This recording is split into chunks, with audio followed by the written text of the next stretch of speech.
Seismic waves are the two types of seismic wave. One is a body wave, one is a surface wave. So both are, you can say, elastic wave because they behave like elastic. They also change. They also increase or decrease in change in velocity, change in density, or you can say change in the phase or composition. So that's why they are called as elastic wave because they also reflect, refract, or also show total internal reflection. So there are two types of seismic waves. One is a body wave, one is a surface wave. So what is a body wave that travels through the body of the earth? Like it is two types, data type also. So one is your primary wave, one is your secondary wave. So body wave that propagates to the body of the earth, like it can reflect, transmit, interface when the seismic velocity density will change. And the if you consider the wavefront of the body wave, it is spherical. The wavefront of the body wave is spherical.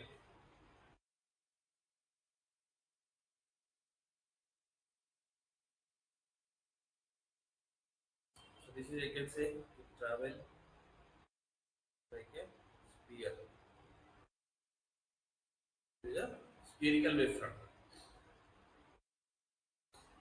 Unlike your surface wave, which is a cylindrical wavefront, body wave is a spherical wavefront.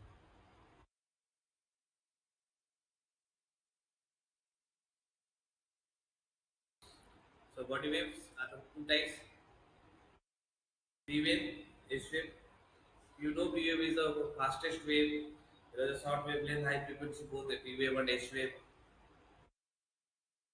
So P wave travels in the direction, vibrates in the direction of the propagation. So if a P wave, it will be like this.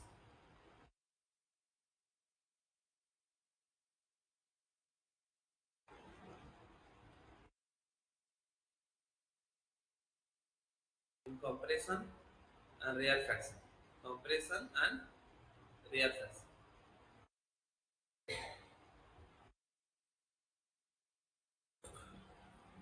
So it is its propagation direction, it is its vibration direction.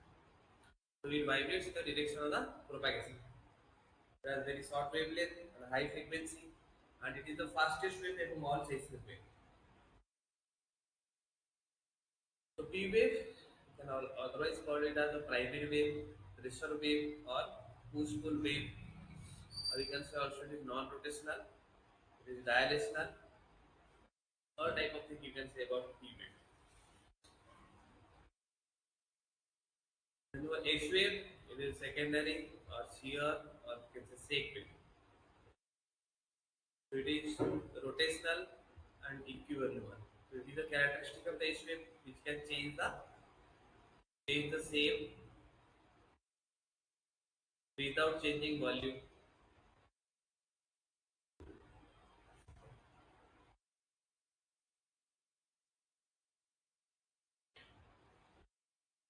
So it can change the shape without changing the volume.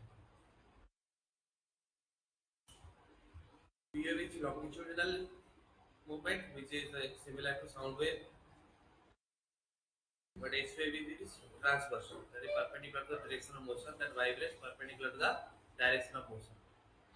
So it is like this case, it is moving in this direction, vibrate perpendicular. Either it is perpendicular to the ground or it is horizontal to the ground. In both cases, it is vibrating perpendicular to the propagation.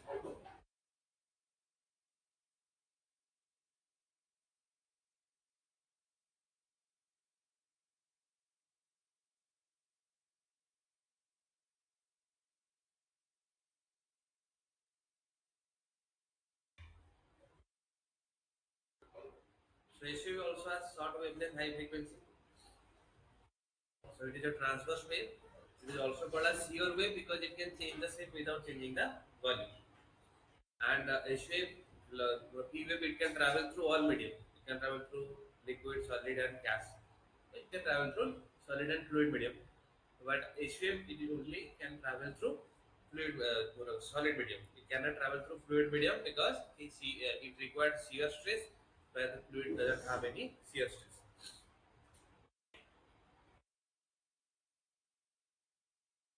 So HVM motion can be split into two motion, that is the horizontal motion or vertical motion.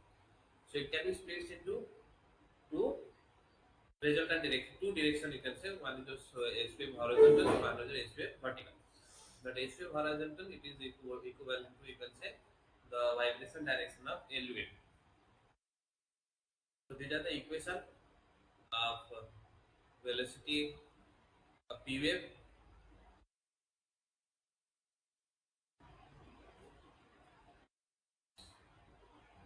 तो लिखा है velocity of P wave for we say alpha, it is K plus 4 by 3 mu by rho root over.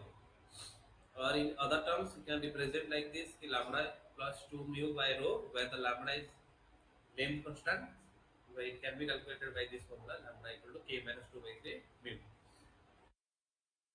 Similarly, velocity of h wave is calculated by mu by rho. So K is the bulk modulus. K is the bulk modulus.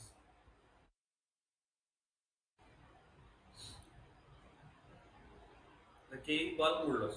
Bulk modulus of force per unit area required to compress a material. Incompressibility. Incompressibility of bulk modulus. So del P by del B by mu. So pressure by volumetric strain.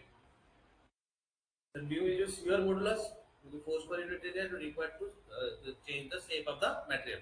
So shear stress by shear strain. That is your mu. So normal formula जानिए सब.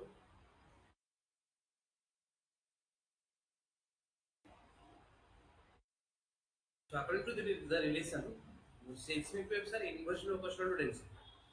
That means with increase in density, the velocity should decrease. But actually, with increase in density, velocity increases. Velocity increases. So which is not explained by this formula. Okay, formula explained by because velocity of P wave and H wave both are inversely proportional to density. That means with increasing density, they should decrease.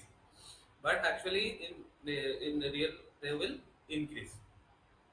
So that linear relationship between velocity of seismic wave and density, they are given by other formulas by other scientists.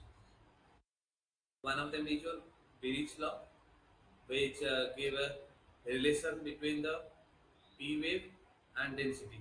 It is a linear, which is directly proportional to each other. If we are constant, they are calculated by on the basis of the lithological criteria or the geological criteria, and it is also written as Vp equal to Ma plus Mb Ma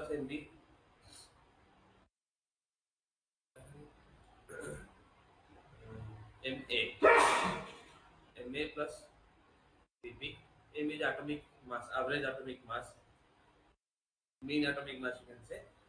So these are two relationships that given by Birich, which explains the linear relationship between velocity and density.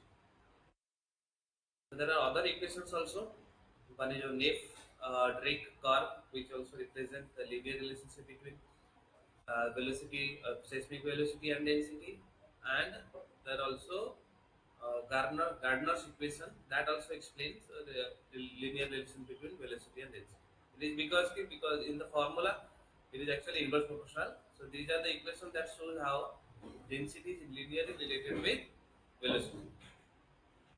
This is the curve where your velocity of the wave it increases with increase in density. When Gardner, then the net track,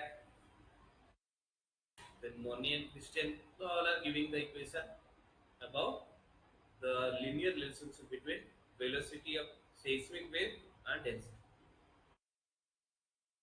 Net rate curve would have to go to 18. Net rate curve is simple. It shows the linear relationship between VP and density. The compressional wave and density. Okay, how compressional wave is increasing with density.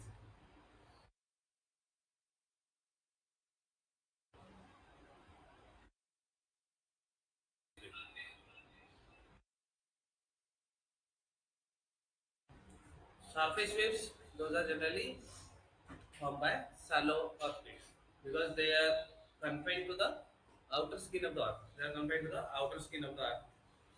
So there is a difference between nuclear explosion wave and surface wave.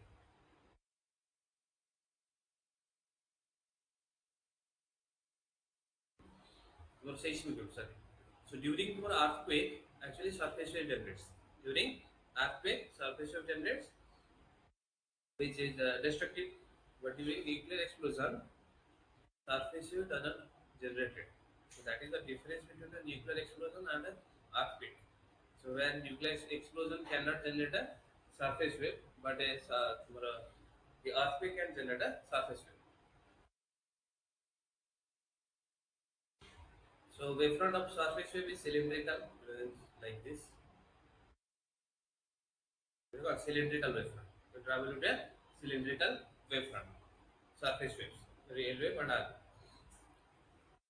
So relic wave and the log wave, those are two surface wave. Where relic wave is symbolized as LR, or you can symbolize as R. Log wave is LQ and Q. So, log wave is destructive.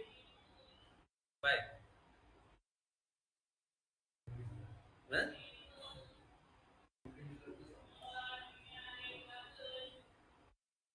Because of the name. Because of the name which is destructive. है ना? The log wave is always destructive.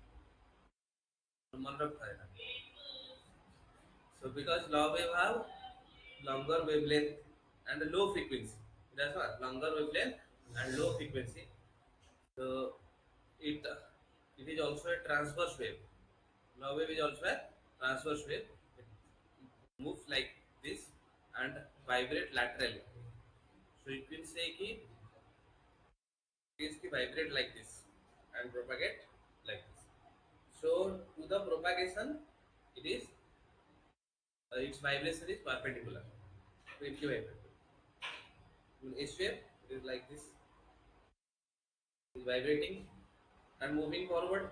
So vibrating in a perpendicular direction than the propagation. Also, issue has a component, horizontal component and vertical component. The horizontal component, it is coincide with the surface wave.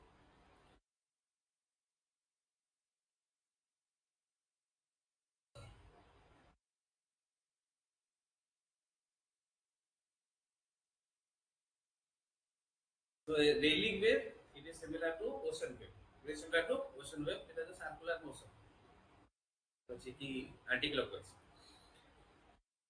So railing wave can be both transverse and longitudinal. It is both transverse and longitudinal. So they propagate by multiple internal reflection of horizontal edge wave. So when horizontal edge wave they come to the surface by total internal reflection, they will become surface wave. And another characteristic surface wave, they are dispersive. They are dispersive. So their velocities depend upon frequency. So different frequency will travel at different velocity because it is not dispersive. Disperse ହେଇଯିବ ଗୋଟେ particle ଗୋଟେ କୌଣସି substance ରେ move କରୁଛି, then it will move in that substance at various velocity. You can calculate the velocity of r wave by this formula E by rho ର root over. E ହେଉଛି Young's modulus. E is what? Young's modulus. Similar unit of pressure.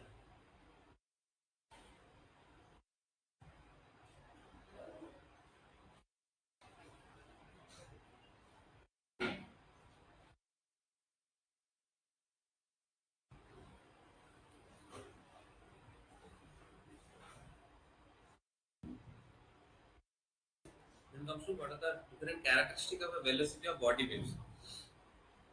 So from the equation, we can characterize the body waves in different ways. So the velocity equation of body waves that lead to following generation. For the same material, the shear wave will always travel slower than the compression wave. Because for a same material, we are calculating body wave, P wave as A plus 4 by 3 mu. So it obviously will be greater than only mu. In case of velocity wave, it is mu by rho. This is your mu, this much by rho. So it is always larger than more h wave. So if they are traveling in the same medium, so there is a relationship between velocity of P wave and H wave is like this. If they are traveling in the same medium, the velocity of P wave is equal to 1.7 times of velocity of H wave. Condition are they should be traveling in the same medium. Then rigidity of the material, it will increase the velocity of P wave and H wave. That means the bulk modulus is directly proportional to the velocity of P wave or say, for a velocity of body waves. So with increase in rigidity, there will be increase in P wave and H wave. Then fluids, liquid and gas, they have zero shear strength. They have zero shear strength. So that's why they cannot pass the H wave. So H wave cannot pass through the fluid medium because if you put mu zero here, the velocity will be zero.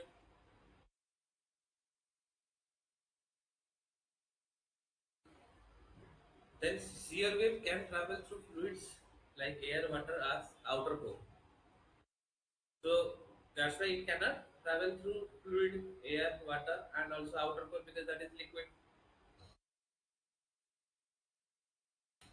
Then if you are considering state of material, with P wave, it is traveling through different phases of material. So its velocity will be greater in solid than liquid, then gas. So it is depend upon the which state. So same material, if it is P wave, have greater velocity in solid state than liquid state. So compressional wave travels slower through the liquid state than the solid state of the same material. So the same material is the solid state with the velocity of a liquid is that obviously less because liquid there is no shear strength nine shear value is zero. So these are the following factors that will lead an increase of seismic velocity with increase in depth within Earth. With the depth which was the density will increase, so the velocity will increase. Locally, there is decrease in velocity, but on average, you can say there is always increase in velocity with depth. Obviously, density will increase, so that is we discuss in case of that bridge learned wave track equation how velocity is directly related to the density or linearly related to density. With increase in density, velocity increases. But the equation says that it is inversely proportional. It should decrease. So it is because if the bulk modulus or shear modulus will increase, it will be more incompressible and more rigid. In that case, the density is a recessive component. So velocity cannot behave on the basis of density. It will behave on the basis of incompressibility. Because with increasing density, incompressibility also increases. And obviously, velocity will increase in case of more when the porosity will decrease or more any open space within the rock that will close or the key is rock that lack of any fracture joint, they all have more velocity than a rock having fracture joint or porosity. And also more velocity increases when material changes from liquid to solid. So these are the different characteristic that helps to know how the velocity of body wave increases. So these are different waves of body wave. So Rayleigh wave, it is elliptical motion. Shear wave and compressional wave. In case of shear wave, it is perpendicular to the propagation because this is the propagation direction. And in compressional wave, it is parallel. And log wave, it is lateral vibration. So lateral vibration. The black dot, it is suppose into the base, this is out to the base. basically like this, into the page, out to the page.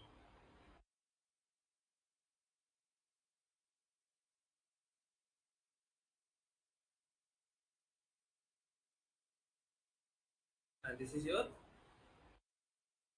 PAIN model, primary reference arc model. It explains how the velocity and density changes with depth in the earth. You can see there are many discontinuity where the velocity changes, increases or decreases. You can define them as a discontinuity.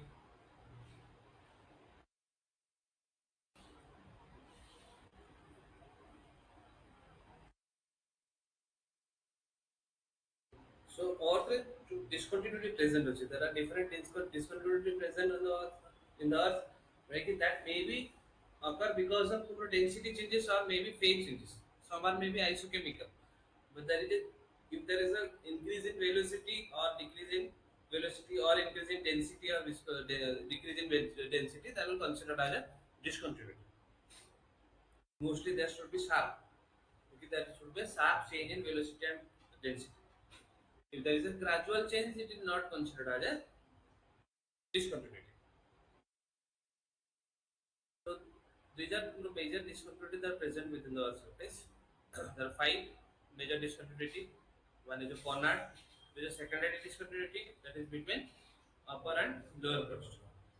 Then more basic discontinuity, there is a transition between cross and metal, but there is a controversy between which is seismic Moho or which is petrological Moho. Then there is a rapidity discontinuity. It is the transition between outer mantle and lower mantle, which is mostly more a at transition zone. So there is also a kind of increase in density only. Then Gutenberg discontinuity, it is between mantle and core. Then Angelman discontinuity, which sometimes called as Lehman's discontinuity. In some books it is written as Angelman's, in some books it is written as Lehman's. So Angelman discontinuity, it is transition between outer core and inner core. These are the major discontinuities that are present within the earth. Within the earth.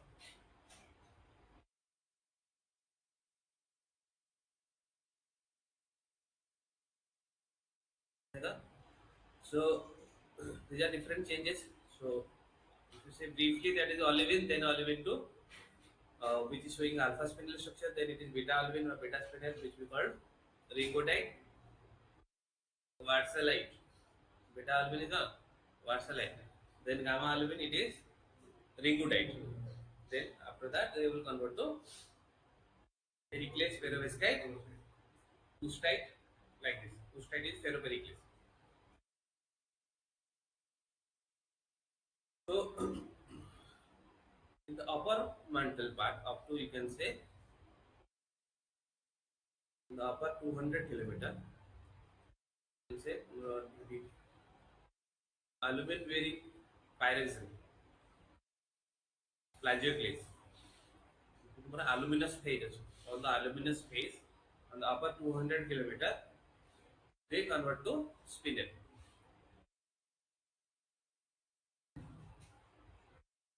Convert করব? Spinel.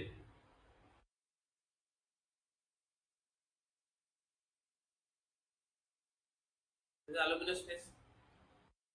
Aluminum bearing pyroxene, plagioclase, they are all contain aluminum. So they convert to spinel. Then with increasing depth, that spinel gradually convert to garnet. With increased depth, spinel will convert to garnet. So at a 300 kilometer depth,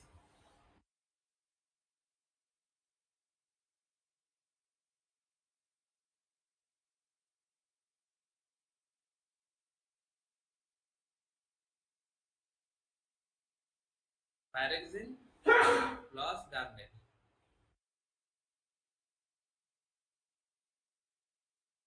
they form a solid solution. They form a solid solution at depth of 300 km. That will give rise a mineral that is called as your meteorite. Seismology mesorite. M.Sc.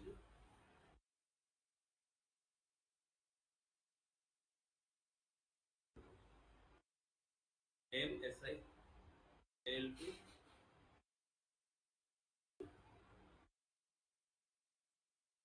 SI3 O12. Where you can say M is either Mg, Fe or Ca. That means this garnet and pyroxene they convert to mesorite. Simple. They convert to mesorite. But what is the difference here? In this case, pyroxene and garnet, those are silicate phase. Those all have a tetrahedral coordination. So in this case, pyroxene and garnet, those are silicon having a tetrahedral coordination. But in mesorite, it will show octahedral coordination. Mesorite it will show what? Silicon will show octahedral coordination. That means that silicon it is surrounded by 6 oxygen. And in other cases, other silicate, silicon is surrounded by 4 oxygen. So सबुतले चारिटा था एथरे छटा आछे when garnet convert to mesorite. But the conversion of garnet to mesorite is gradual. It is not sharp. So कौन सी चीज़ sharp होता है.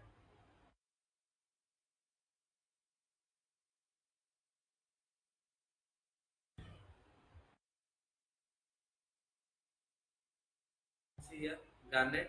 Then approximately at this much of depth,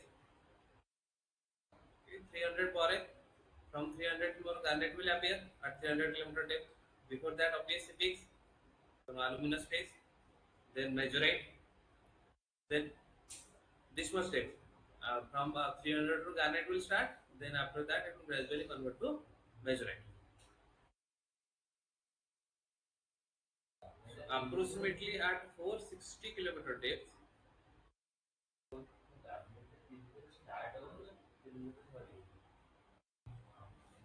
कोड़ा 300 start होगा 300 ते पुनी कन्वर्ट हो gradually to the majorite phase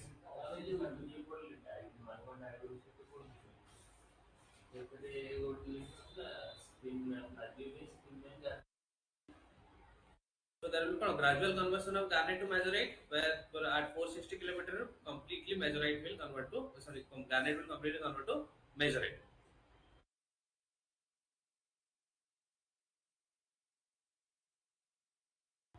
So then comes to your transition zone, that is from 410 to 660 kilometer depth. 410 to 660 kilometer depth, where there is a increase in or rapid increase in velocity, seismic velocity. So what होते हैं? हमारा seismic velocity rapidly increase होती है in 410 to 660 kilometer depth. What we call transition zone. क्या होता है? Transition zone क्या होते हैं? So at 4 to 10 kilometer depth, जहाँ भी olivine थी वो above the 4 to 10 kilometer depth, that has a alpha structure, alpha spinel structure.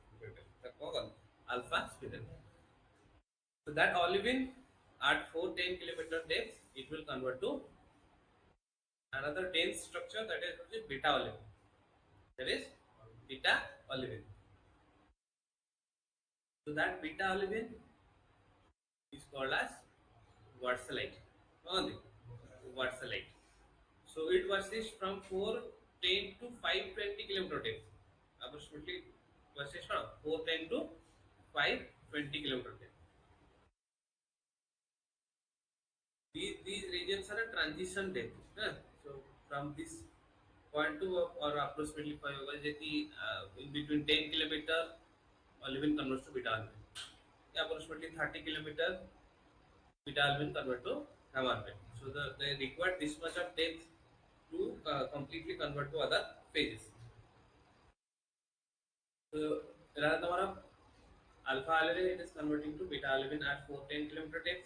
So beta olivine then at 520 kilometer depth will convert to gamma olivine. It is more dense and it is called as your ring goodite. Come on, the ring goodite.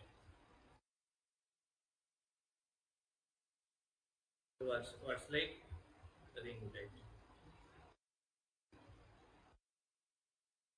It is beta, it is gamma.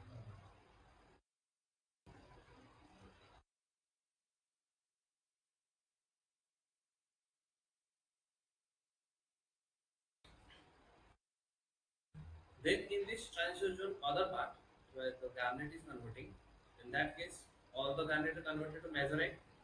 So in that 410 to 660 kilometer depth, now mesorite it shows a X solution relationship. It shows a X solution relationship. It will show X solvers relationship in between 410 to 660. So it separates in Mg phase and Ca phase. Separates to Mg phase and Ca phase. So Mg phase it has a ilmenite structure. Theta phase one Mg phase out a Ca phase. Okay, Mg phase somewhere Mg SiO3. That's a ilmenite structure.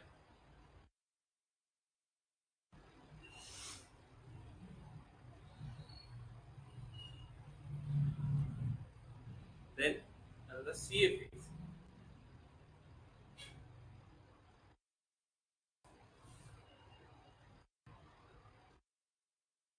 Pair of sketch.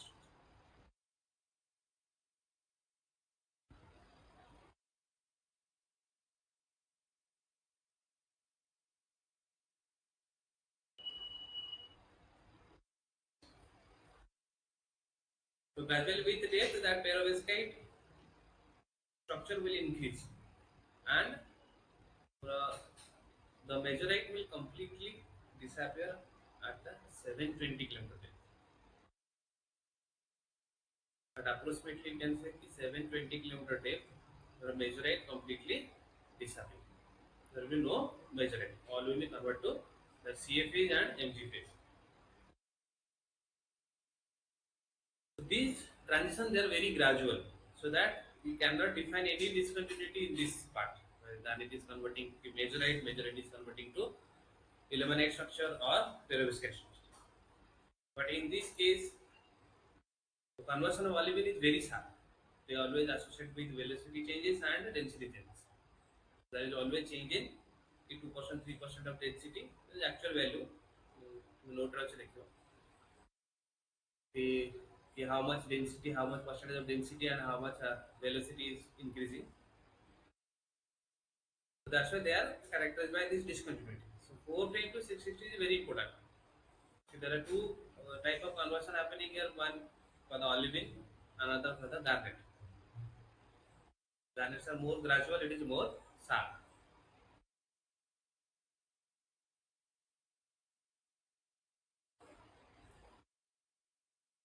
The upper mantle part.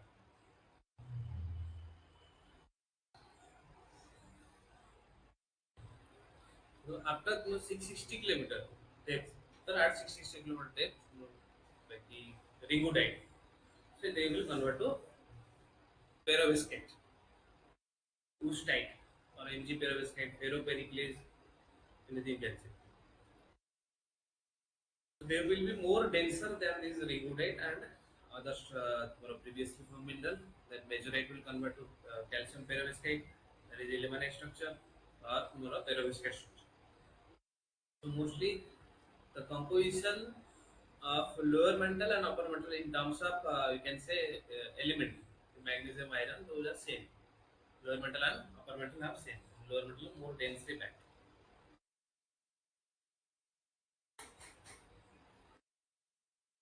So these are also some changes in composition. In the lower part you can see the temperature have a positive slope. It is a negative slope. Lower part of positive slope होउची, upper part रे कौन negative slope होउची. So negative slope वाले meaning कौन?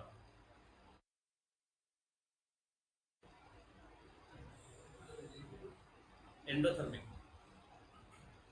Endothermic. So at 660 kilometer density discontinuity, the transition are endothermic. But in the shallower part it is exothermic.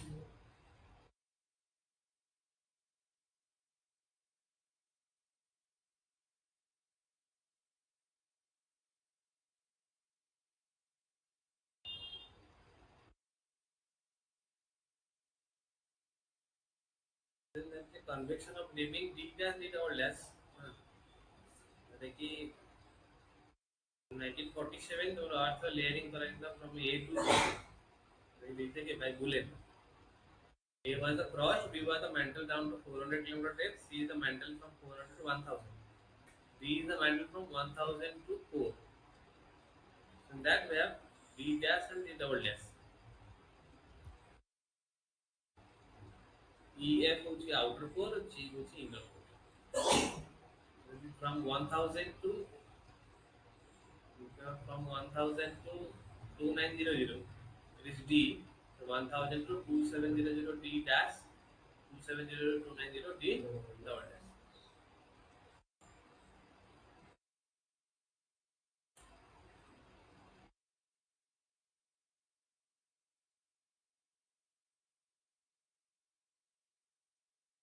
These are different phase transition within the mantle region. Then after the lower mantle, there will be outer core and inner core, which is mostly they are characterized by change in phase. The outer core is liquid, lower mantle is also fluid type of, or you can say solid, or core is solid. So that change is only phase change. So there is also increase in density, and for lower mantle and the core boundary, that is where ultra low velocity zone is there, where velocity suddenly decreases. In the outer core, it is characterized by the absence of a wave and also the change in phase from liquid to solid phase. But the composition of core mostly same. The inner core is completely nickel plus iron, and outer core completely consists of your sulfides. That is platinum, bearing, gold, silver. Those sulfides are present within the outer core. So up to tomorrow 660 kilometer we have that much of information, and below that we depends upon the geologist diamond. Cable lights, those are the things that will help you know the composition of the lower mantle part. Only indirect observation.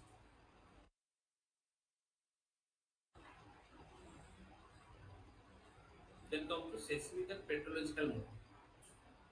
So we know the Moho basic discontinuity it is between crust and mantle. So there are two thoughts about that discontinuity. One on the basis of change in seismic velocity, and on the basis of change in composition. So according to the seismic velocity, it is lies in between crust and mantle at a depth of you can say 33 kilometer or where 8 kilometer is there.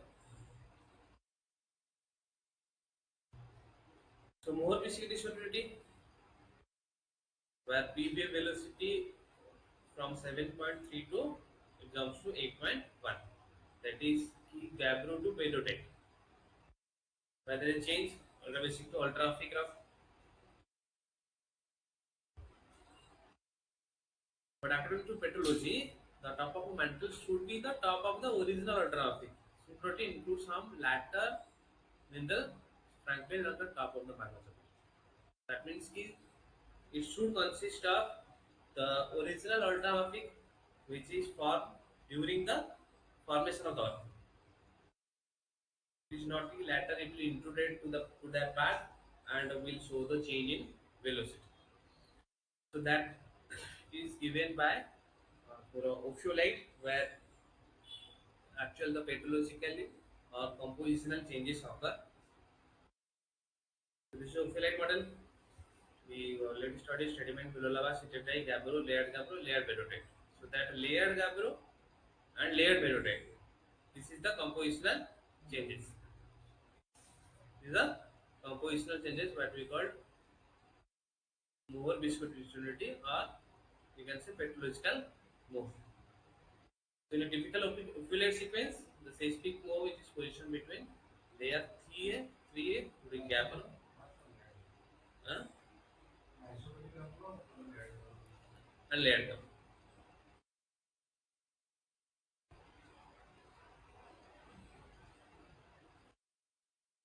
But the petrological Moho, it is between gabbro and derivate. So that is the difference. In seismic, it is between 3 and 3B. but in petrologically it is between gabbro and peridotite. This is the compositional change from basic to ultramarine.